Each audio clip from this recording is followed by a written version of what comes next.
حضرت علی رضی اللہ تعالی عنہ وہ ہیں کعبہ شریف جن کا احترام کرے۔ حضرت فاطمہ رضی اللہ تعالی عنہ وہ ہیں جن کا استقبال نبیوں کے امام کرے۔ حضرت حسن رضی اللہ تعالی عنہ وہ ہیں خدا جنت جن کے نام کرے۔ حضرت امام حسین رضی اللہ تعالی عنہ وہ ہیں جو سر کٹا کر بھی تلاوت سرعام کرے۔ میرے پیارے نبی محبوب محمد صلی اللہ علیہ وآلہ وسلم کا سارا گھرانہ وہ ہے جن کی تعریف سارا قرآن کرے۔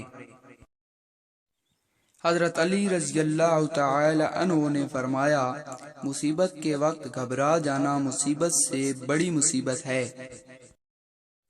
جو شخص آپ کی قدر نہیں کرتا اس سے چپ چاپ دور ہو جانا ہی بہتر ہے۔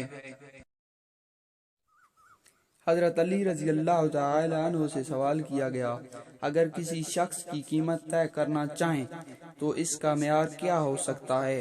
حضرت علی رضی اللہ تعالی عنہ نے مختصر جواب دیا، احساس ذمہ داری، یعنی جس شخص میں جتنا احساس ذمہ داری ہے وہ اتنا ہی قیمتی ہے۔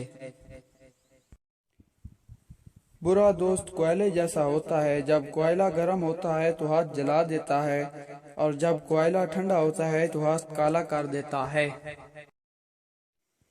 حضرت علی رضی اللہ تعالی عنہ نے فرمایا، اللہ پاک کے نزدیک کسی انسان کی عزت جتنی زیادہ ہو جاتی ہے اس کا امتحان اس قدر سخت ہوتا چلا جاتا ہے۔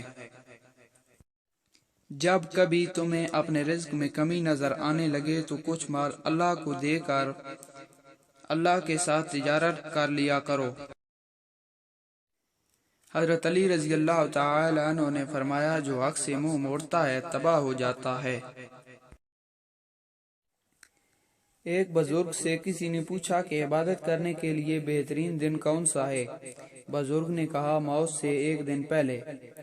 اس نے حیرت سے کہا کہ موت کا وقت تو معلوم نہیں۔ فرمایا، تو پھر زندگی کے ہر دن کو آخری سمجھو۔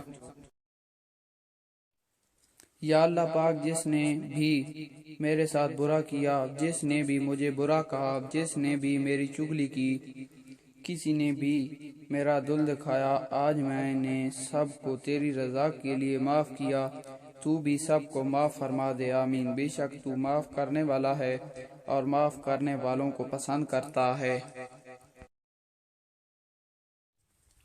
اپنے خیالوں کی حفاظت کرو کیونکہ یہ تمہارے الفاظ بن جاتے ہیں، اور اپنے الفاظ کی حفاظت کرو کیونکہ یہ تمہارے اعمال بن جاتے ہیں۔